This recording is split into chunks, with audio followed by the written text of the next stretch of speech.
House prices are going through the roof. Many people are wondering, how am I going to be able to retire if I don't own my own home? Having a house fully paid off in retirement can definitely make your living expenses a lot lower and also help you retire a lot sooner. But even if you don't own your own home and you're renting, you may even be in a better position to retire early. And in this video, I'm going to show you how to retire early without owning your own home. Now, if you're renting, it's not all that bad. There's great benefits to renting.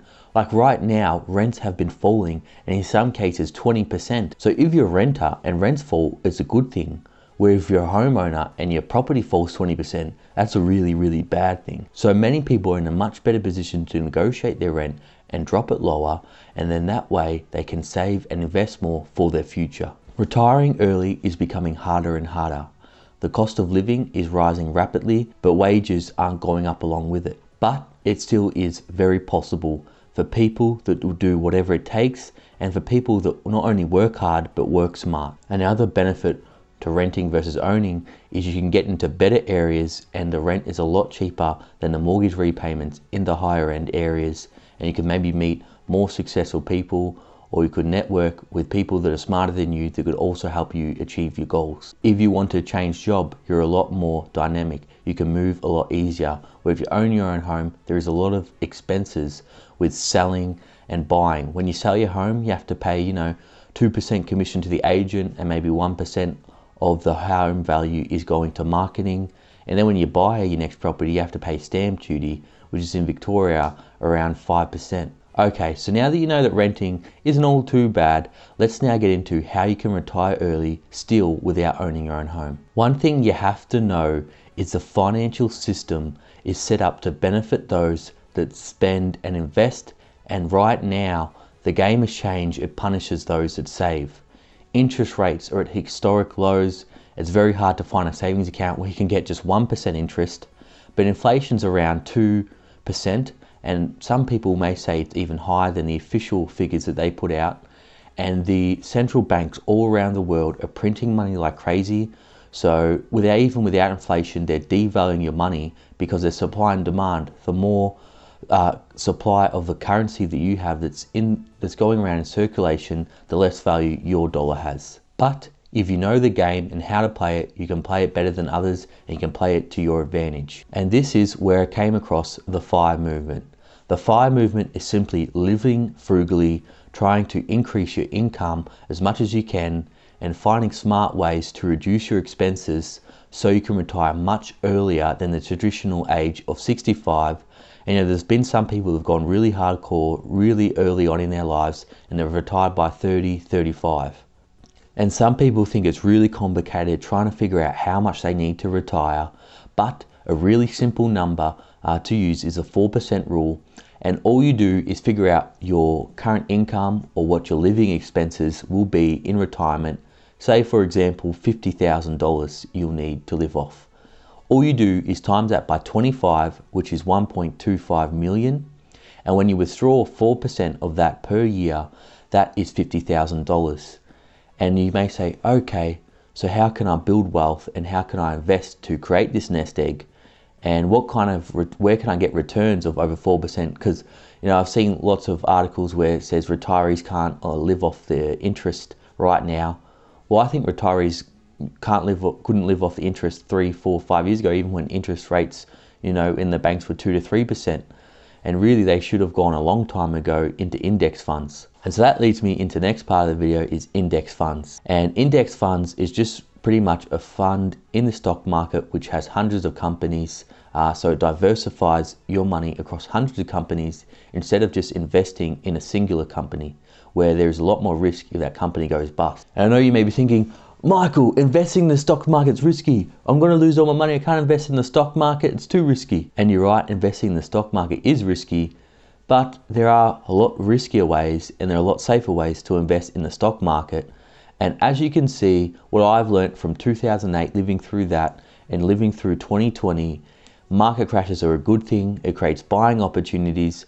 And as long as you just dollar cost averaging, investing for the long term, long term isn't 5 years, it's not 10 years, I'm talking 20 years, you'll be just fine. For example, The S&P 500, that's the top 500 companies in the US, that has had a historical return of around 9.5 to 10% per annum. Here in Australia, the All Ords Index has had a historical return of around 12 to 13% over the past 90 to 120 years with dividends reinvested. So as you can see, these returns are a lot better than you're going to get in a savings account right now.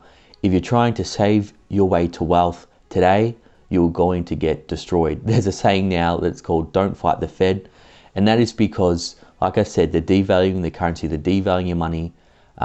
People may say it's a safe place to put their money in the bank, but they've also got bail-in laws, which they're kind of introduced now. Not sure whether that would ever happen, but it is there in the terms and conditions.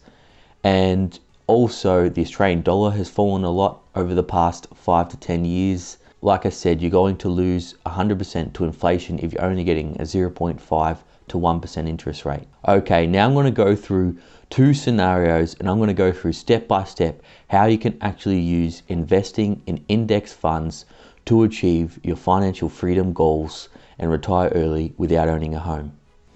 I'm going to go through two scenarios. I'm going to go through a very extreme, hardcore scenario where someone, they just want to, live to the bare bones so they can achieve financial independence as early as they can and retire as early as possible. And then I also go through another scenario where some people that want to retire and live like a king. Okay, let's go through the scenario of someone that's very keen and that's very hungry. They're going to do whatever it takes to retire early and achieve financial independence. They'll live very frugally and do whatever it takes. Let's call him Little Jimmy. Little Jimmy just wants to achieve financial independence and he's willing to do whatever it takes. And let's say Little Jimmy is earning about 30 bucks an hour. So Little Jimmy, working hard for his 30 bucks an hour, he'll take home around $4,174 after tax. Now, the biggest thing to achieving financial independence and retiring early is figuring out how you can reduce your living expenses. And you're not going to be able to do it by having $5 a day on coffee. You're going to have to get really extreme here and smash out the three biggest expenses, which is housing, food, and transportation. Housing is the biggest expense, so we really need to smash out that, and that's where we can get the most amount of savings. So what Little Jimmy's going to do here is instead of renting a full house, he's just going to rent a room. And there's many cities, not only in Australia but around the world, where you could rent easily for 150 bucks a week or 600 bucks a month. So that's going to be his first expense there. For food, another big expense.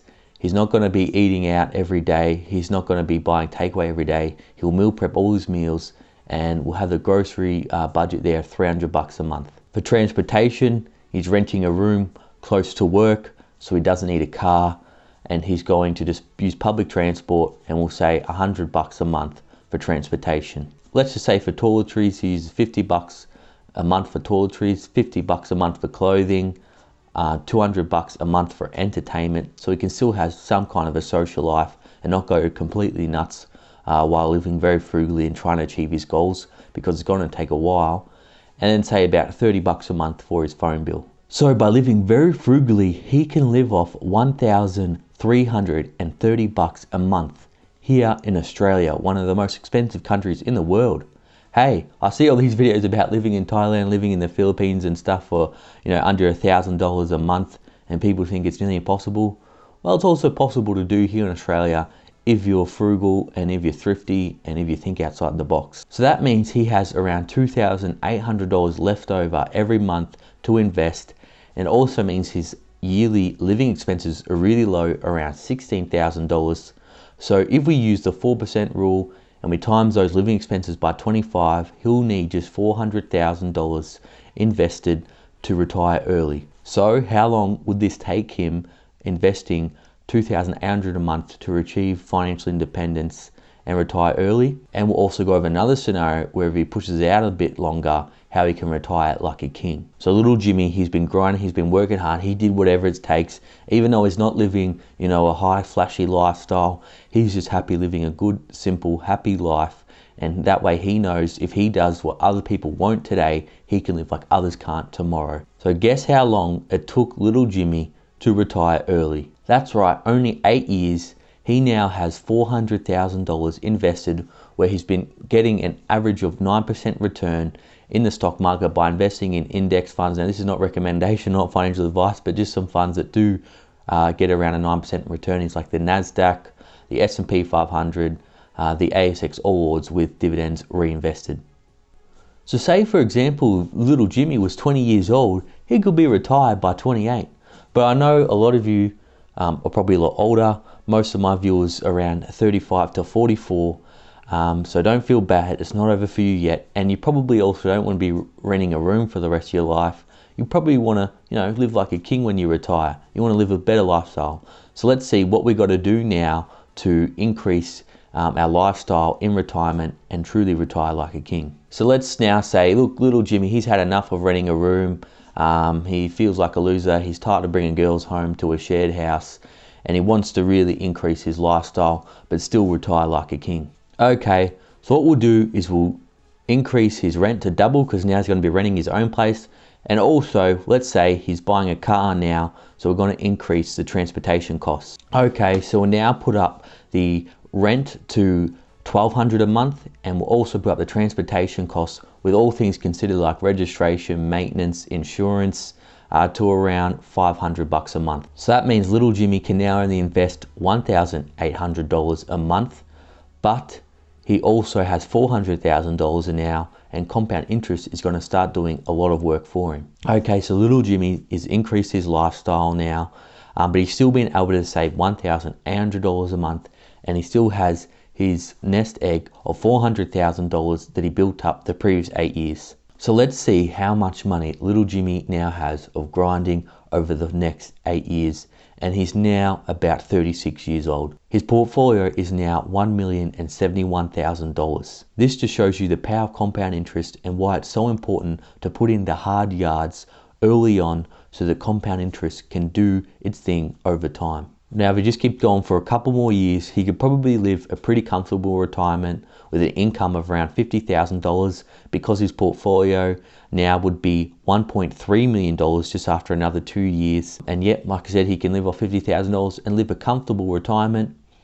Or maybe little Jimmy wants to retire like a king. Okay, so little Jimmy's been doing the hard yards. He's been living pretty frugally. So now we're going to upgrade his lifestyle. He's going to get a better place, and his rent's now going to go up to $1,500 a month. He's going to start eating out a bit more, so his food bill's going to go from $300 to $500 a month. He's going to start spending a bit more on flashier clothes, so his monthly clothes bill will go from $50 to $100 a month. He wants to hit the town more with the boys. So his entertainment bill's going to go from $200 a month to $400 a month. And I'm going to be even more generous, and he can just throw $500 a month on whatever he wants. He's worked hard, he deserves it. Now let's look at, even now, he's living, a pretty good lifestyle now, how he can still retire like a king because his portfolio has done all the work for him. Okay, so little Jimmy, he's been grinding for the past 18 years. He's 38 now. He's sick of saving. He's increased his lifestyle. He's got money to splurge, money to blow, but he's done all the hard work so he can now reward himself. But he still wants to be able to retire early and have a good retirement and live a good lifestyle in retirement. Okay, so now he's no longer really worrying about saving. He's living a better lifestyle, and he's just got his original portfolio of $1.3 million in the background, and he's just left compound interest to do its thing. And so 12 years has gone by. He's now 50 years old, and he's like, oh, that's it. I've had enough of working. I don't want to work anymore. I want to retire early and retire now. Guess how much his portfolio will be worth now? And he wouldn't have even noticed, because it's just in the background. He's just sleeping, he's not stressing, he's living a good lifestyle. He doesn't feel like, he's missing out because he's done all the hard work. In the future, his portfolio is now worth $3.8 million after 12 years. And guess what? Using the 4% rule, little Jimmy, when he just withdraws 4% of his portfolio, and like I said, shares, they tend to go up on average, even being conservative, 7% per annum. He's only withdrawing 4%, so he's still maintaining his nest egg. I know some years are going to be volatile. They're not always going to do 9%, but those are just the averages. He can now withdraw $150,000 per year and not have to, work anymore. He's 50 years old. He's retired early. He hasn't owned a home. He could go and buy a home cash now if he wanted to, but he can just live off the dividends. Or if you could just put that 3.8 million in a dividend index fund, and there's many in Australia which offer around 4.5% to 5% dividends, and it's just purely from not trying to time the market, not trying to do anything too crazy, just letting compound interest do its thing. And along the way, he was able to increase his lifestyle, so he wasn't renting a room, for the whole time. He did increase his lifestyle, but the most important thing, the hardest thing to do, is to get that first $100,000. The first 100,000 is the hardest to do. It's like pushing up a boulder uphill, but then once you get it over that little hump, it just starts going down the hill and picking up speed and just gets easier and easier. And that's why the rich get richer and the poor get poorer, because the poor don't own assets and they normally spend all they have. And it may not be their fault, but the rich, their money just works for them. They can literally make money in their sleep while they're doing their hobbies. Their money's, working hard for them. And this is why the power of compound interest is so powerful, and why I wanted to share that with you today, to let you know you still can do it. You just got to really sacrifice for the first 10 years or the first 5 years. Just really reduce your living expenses. It's going to suck, but then you'll be able to do what others won't be able to in the future. And sadly, we're starting to see many old people having to come back in the workforce because they don't have enough for retirement. And also, let me just show you another powerful example. If you don't want to live hardcore, you just want to do something, a bit simple, just invest a few $100s a month. Even if you just invest $500 a month, of the average return of 9%, after 31 years, that will be $1 million. So that's why time is so important, why it's so important not to time the market, just start investing for the long term. I know this scenario won't work for everyone. Everyone's got, different lifestyle factors or different situations, but I hope the main message was just to really reduce your expenses as much as you can, invest for the long term, and really all your dreams can come true. If this video brought you value, please like and comment your thoughts below. What do you think about the FIRE movement, financial independence, and what are some of your tips to retire early? And subscribe for more awesome content on personal finance, savings, and investing. And YouTube recommends you should watch this video and go watch all the other videos. I've got many, and I hope you do enjoy them.